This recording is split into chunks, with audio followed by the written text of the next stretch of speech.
In this video, my friend Nick Largy is gonna help me get my first underwater shot, hopefully. We got some salmon swimming in the stream, and it would be pretty cool if I could finally get an underwater shot. So, we're gonna set everything up. He's gonna talk to us about what all this stuff is, and then we'll get into the water. Nick will tell you he's always got room to improve, and we all do, but he won't tell you that he won an underwater photo competition with an underwater sea turtle shot, which was really, really cool. But why don't you just tell a quick thing about yourself? So I like to do landscapes, wildlife, and my favorite part of wildlife photography is underwater photography. So coming up to Alaska, there are a lot of opportunities here to take pictures of all sorts of stuff. Today, we're here to take pictures of salmon. And I'm going to show Kris some strategies that I've found that are successful for grabbing these shots of these really shy fish in the stream. Show us what your gear is that you need to shoot underwater. Sure. So the basic thing that you need is an underwater housing. Mine is made of aluminum, and it's shiny because of that. And then different types of photography require different types of ports. Today I'm shooting with the Canon 8-15 fisheye, and this is one of the best ports that go with that.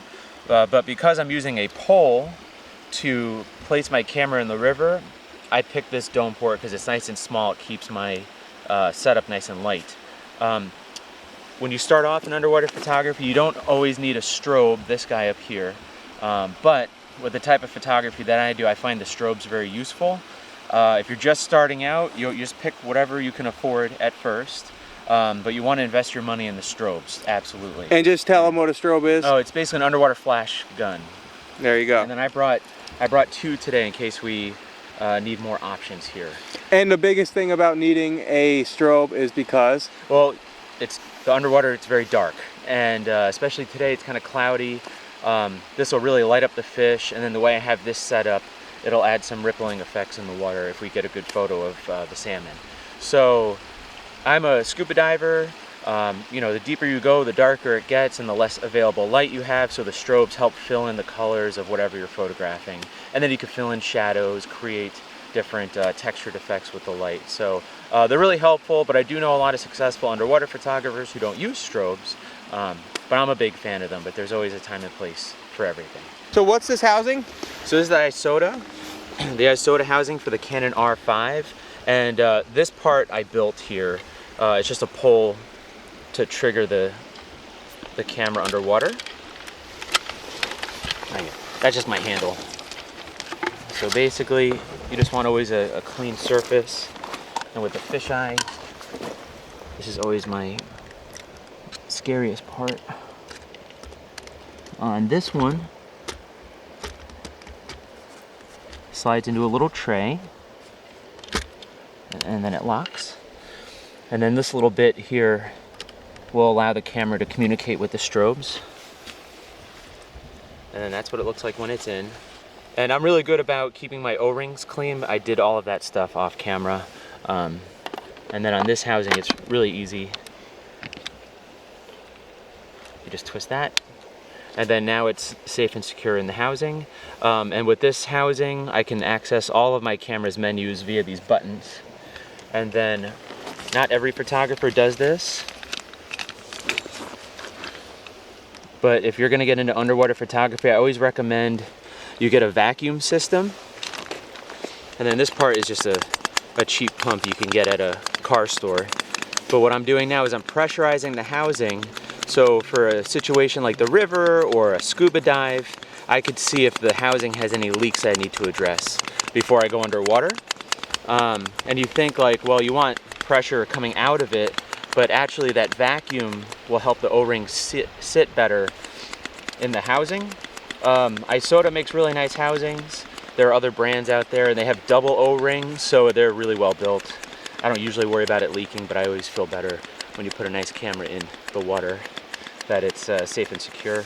So I noticed there are some generic underwater housings that will fit most cameras.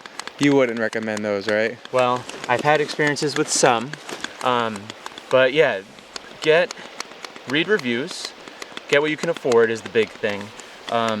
But yeah, different housings will have different levels of security, and there are some really cheap like bags that people will buy, you know, plastic covers and stuff. I definitely don't recommend those.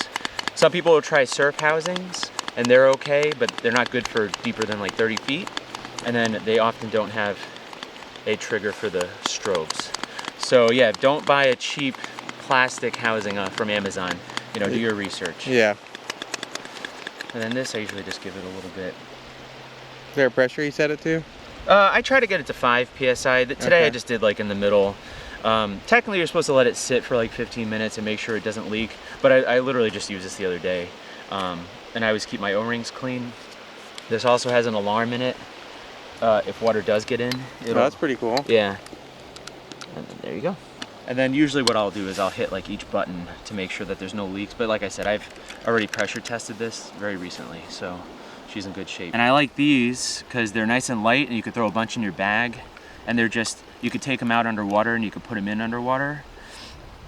So this is triggered by light. Some camera housings, they're triggered by an electronic signal instead, but those you can't remove underwater. And there's pros and cons to both, but I like these because they're small, light. I've heard they do break easily, but I've never broken one. But what's nice about these for certain custom projects, you could also build your own, which I have done when I was living in Hawaii, working on some photos for the coral reefs there. So this is triggered by a beam of light, so when I hit my camera, it'll send a signal to the strobe, and then that strobe will fire. All right, so she should be ready to go. I just like to make sure it turns on. There are some males fighting for this little hole right here. Okay. So I just wanted to watch to see where the female is. There's a female here, and then there's like 4 males, and there's another female over there. So I wanted to see. It looked like they were fighting, and this guy's huge. I don't think he'll care. And I kind of. I forgot my gun. I didn't even think That's about all right. If you want to borrow mine, I always forget because these are polarized. Yeah, but see how, yeah, right there they're fighting. So from my experience, see how she's on her side? She's trying to, they'll try to lay a red, they'll try to cut it out of the river, right? So from my experience, I'll put my camera over there. They won't like it right away, but they usually come back. Okay. So that's what I'm gonna try here. I'm just trying to see where they're hanging out. So you pull that string and that's how you Yeah. trigger it? Yes. There we go. How do you set focus? I have, it's on autofocus. Uh-huh. And I have on the Canon R5, I don't know what the name of it, it's like that area focus, and I have the one that goes across the whole screen, because these fish are going to fill the frame, hopefully. Yeah, yeah. And then it's kind of a little bit of a spray and pray, but... is there an aperture and shutter speed you like for this? For underwater, I like to really, especially for wide angle, I stop it down to like f/18. And then if I'm trying to blur the fish and do a rear curtain sync, I'll go down to like 1/10 or 1/15. Today I want to get where the fish are kind of frozen in the frame, so I'm at like 1/80th right now. And then the idea of even if and they're not moving fast enough, so that's like fast enough shutter speed for them. It should be, because they're usually just in the stream. And then anyway, even if they move a little bit, the flash should freeze the motion of the fish. Yeah, okay. And some of my photos there's a little bit of blur, but some people like that. That's kind of an artistic What thing. ISO do you end up using? I'm actually, for underwater photography, I'm a little high actually. This is like a 640 right now. I know, which That's is, not... you and I shoot at like 25,000 all the time. Yeah. Right? But for underwater, you keep it like 400 and below, you know? Okay. I think the only other time I went above that is when I was shooting the manta rays in Kona. I was at like 1,000 or 2,000, but yeah, they don't... You need a Canon R1 with that... I know, right? 32,000 ISO looking flawless capability. I might not be married if I do that. All right. So you just put this whole shabab in there. So I still try to move a little slow. And I brought a second pole with me if I want to be further on.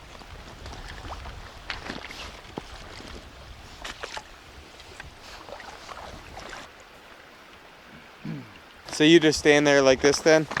Yeah, I also brought, I have a second pole for this so I could actually stand on the riverbank. So a lot of people think that salmon just like come up the stream and lay eggs, whatever, but no, the males will fight each other, the females will fight each other for sight. And it's just like other forms of wildlife photography, it's patience.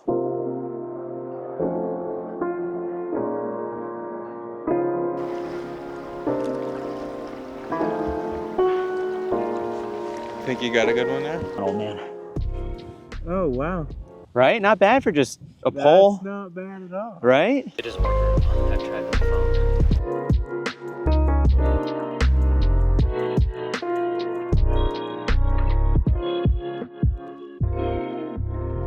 This is it's just like a ball joint. Oh, okay.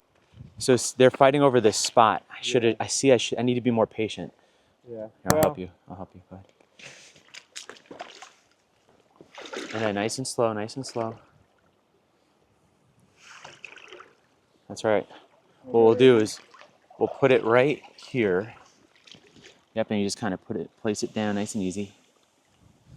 And the stream is going to try to take a little bit. That's okay.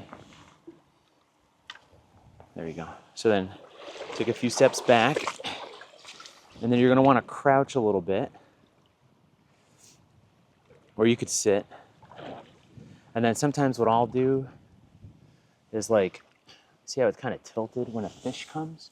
You can kind of like twerk, oh, too much. Yeah. All right. You can kind of like twerk it up a little bit. Okay. And then just take like a practice shot. This guy, I just had that. Oh, okay. You just gently pull the string. All right, so got everything set up here. We're gonna see if we can get a shot. I'm pretty excited because I was actually gonna buy a underwater housing this year, and this guy was selling one for $250. And I messaged him and I was like, is there a reason it's so cheap? Because is there any leaks or anything? What's going on? And the guy's like, oh, I didn't even know. I just needed to get rid of it. And he's like, wow, I just looked at the price. I didn't realize how expensive it was, but I'll still honor it. I'm like, okay.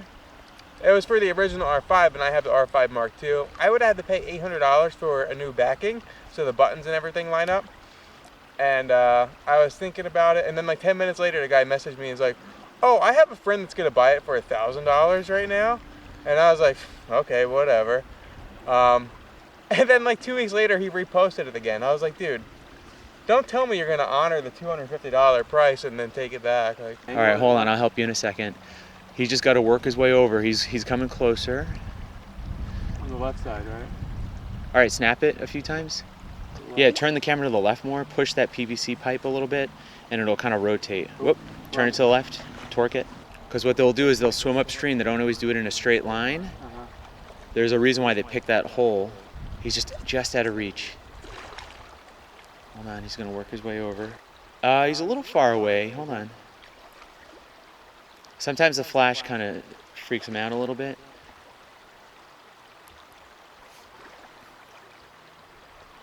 You got a bunch of fish coming upstream at you anyway. I think I'm gonna try it real quick. Yeah, try it. It's hard to see without the polarized glasses. Oh, right now. Yep, there you go. Oh yeah. All right, there it is. It's really hard to see without polarized glasses. That was my rookie mistake here. Oh, here comes a bunch. So give him a second. Not your fault. There you go. Hold on. Oh, hold on. Yeah. All right, you got a guy coming up. Hold on. Stay still. He's gonna beeline it for the camera. Stay still. He's almost at you. All right, ready? Hit it. Yeah, Kris, there it is. Let's see if we got anything here. Oh man, I did it. I just got my first ever salmon shot underwater. Check it out.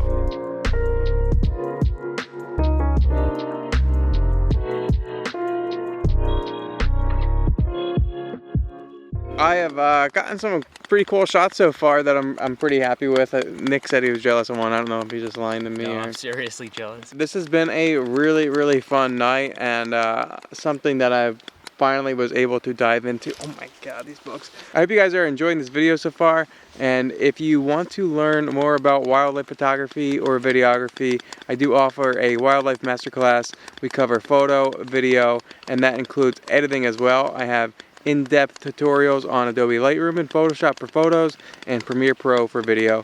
Check out the link in the description to learn more about my wildlife masterclass.